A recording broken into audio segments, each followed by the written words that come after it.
बिस्मिल्लाहिर्रहमानिर्रहीम। अस्सलाम वालेकुम। मैं हूँ आसिफ और आप देख रहे हैं आसिफ फूड एंड टेस्ट। तो दोस्तों, आज मैं आपके लिए देगी स्टाइल मटन यखनी पुलाव की रेसिपी लेकर आया हूँ, जो इंतहाई लजीज और खुशबूदार तैयार होता है। आम पुलाव और देगी यखनी पुलाव में क्या फ़र्क है, क्यों लोग देगी पुलाव को बहुत ज़्यादा पसंद करते हैं बनिस्बत आम पुलाव के, तफसील से सारी बातें बताऊँगा और साथ साथ ऐसे टिप्स भी बताऊँगा जिससे चावल आपस में जुड़ेंगे नहीं और ना ही टूटेंगे, बल्कि मोती की तरह एक एक दाना खिला खिला होगा।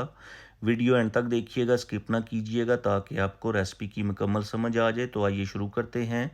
बिस्मिल्लाहिर्रहमानिर्रहीम। सबसे पहले यहाँ पर लेंगे प्रेशर कुकर, और ये है हमारे पास 1 kg मटन, जिसे हमने अच्छी तरह से वॉश कर लिया था। इसको इसके अंदर ऐड करेंगे। और ये जो मटन है, ये हमने गर्दन वाला पार्ट लिया है, जिसमें हड्डी और गोश्त दोनों हैं। आप जब भी यखनी पुलाव बनाएं तो हड्डी वाला गोश्त लें, उससे ये होगा कि पुलाव का जायका दोगुना बढ़ जाएगा। एक प्याज ऐड करेंगे, साबुत ही आपने ऐसे ही ऐड करना है।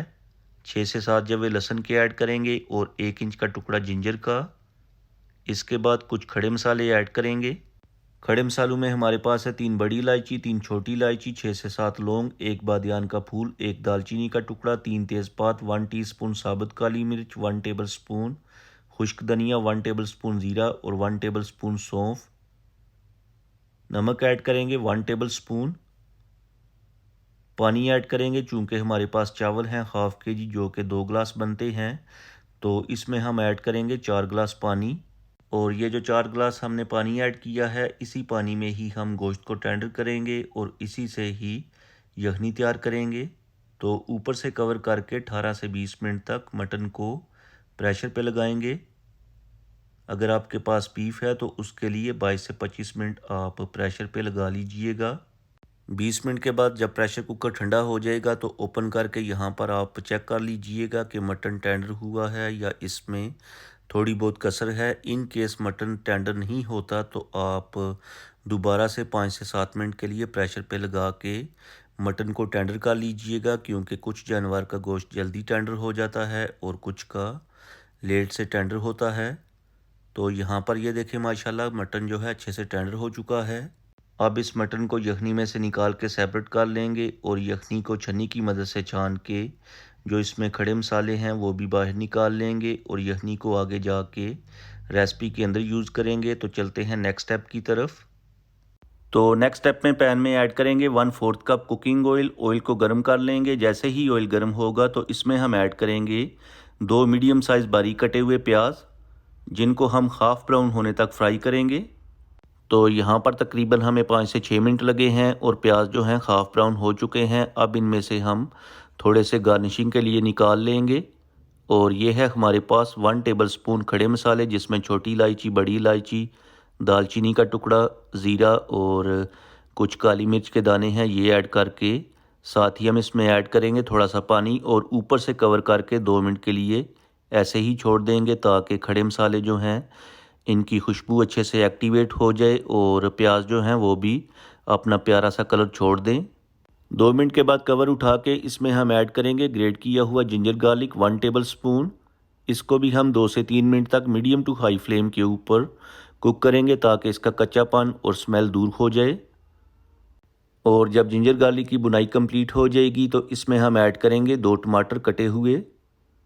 अब इन टमाटर को हम 3 से 4 मिनट तक मीडियम टू हाई फ्लेम के ऊपर सॉफ्ट होने तक कुक करेंगे। तो चलें जी, यहाँ पर टमाटर सॉफ्ट हो चुके हैं। अब इसमें ऐड करेंगे स्पाइसेस, जिसमें 1 टेबलस्पून नमक टेस्ट के अकॉर्डिंग, 1 टेबलस्पून चिली फ्लेक्स, 5 से 6 चॉप की हुई ग्रीन चिलीज़, इमली ऐड करेंगे 10 से 12 दाने, जिसको हमने आधा घंटा पहले पानी के अंदर भिगो दिया था। अब इन सारी चीज़ों को हम 5 से 6 मिनट तक मीडियम टू हाई फ्लेम के ऊपर भूनेंगे। जितनी आप ज़्यादा बुनाई करेंगे आपको उतना ही टेस्ट अच्छा मिलेगा।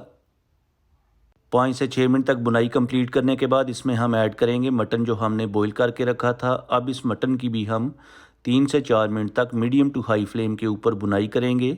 बुनाई का थोड़ा सा प्रोसेस लंबा है, लेकिन ये रेसिपी की रिक्वायरमेंट है, तो इसी से ही आपके जो चावल हैं खुशबूदार और टेस्टफुल बनेंगे। तो यहाँ पर हमने मटन की भी अच्छे से बुनाई कंप्लीट कर ली है। अब इसमें ऐड करेंगे 150 ग्राम दही, और दही की भी हम मीडियम टू हाई फ्लेम के ऊपर ऑयल सेपरेट होने तक बुनाई करेंगे। तो फाइनली हमारी बुनाई कंप्लीट हो चुकी है। अब इसमें ऐड करेंगे यखनी जो हमने निकाल के रखी थी। चूँकि हमारे पास हाफ़ के जी चावल हैं जो कि 2 गिलास बनते हैं, तो इसमें हम ऐड करेंगे 3 गिलास यखनी। अब ऊपर से कवर करके हाई फ्लेम के ऊपर यखनी यानी पानी के अंदर बॉयल आने तक वेट करेंगे। तो यहाँ पर पानी में उबाल आ चुका है और ये हैं हमारे पास हाफ़ के जी चावल, जिनको हमने 4 से 5 दफ़ा पानी चेंज करके अच्छी तरह से वॉश करने के बाद आधा घंटा के लिए पानी के अंदर भिगो दिया था। ये ऐड करेंगे और ऐड करने के बाद फर्स्ट टिप ये है कि जस्ट एक दफ़ा चम्मच को चलाएंगे, ज़्यादा चम्मच ना चलाइएगा वरना जो चावल हैं टूट जाएंगे। और दूसरा टिप ये है कि फ्लेम हाई करके पानी को ड्राई करेंगे और ऊपर से आपने कवर नहीं करना, क्योंकि अगर आप ऊपर से कवर करेंगे तो स्टीम से चावल जो हैं ओवर कुक हो जाएंगे, खिले खिले नहीं बनेंगे बल्कि आपस में जुड़े होंगे। और जब पानी इस तरह से ड्राई हो जाएगा तो फ्राई प्याज से गार्निशिंग करेंगे। ग्रीन चिलीज़ ऐड करेंगे 3 से 4 खुशबू के लिए। अब इन चावलों को हम एलुमिनियम फॉइल से कवर करेंगे। अगर आपके पास एलुमिनियम फॉइल नहीं है तो आप किसी कपड़े से भी कवर कर सकते हैं। बस ये है कि स्टीम अंदर ही जनरेट हो, बाहर ना निकले और चावल अच्छे से कुक हो जाएं। तो ऊपर से कवर करके ज़ीरो फ्लेम के ऊपर 12 मिनट तक चावलों को जो है दम पे लगाएंगे। 12 मिनट गुजर चुके हैं, दम को ओपन करते हैं। माशाल्लाह पूरे घर में खुशबुएँ फैली हुई हैं। तो ये देखें चावल का एक एक दाना मोती की तरह खिला खिला है। बिल्कुल जो है परफेक्ट रेसिपी हमारी तैयार हुई है। और अब मैं आपको दिखाता हूँ चावल करीब से करके। ये देखें माशाल्लाह कोई भी दाना टूटा नहीं है, बिल्कुल सेपरेट हैं। तो चलें करते हैं डिश आउट और आपको दिखाते हैं फाइनल लुक।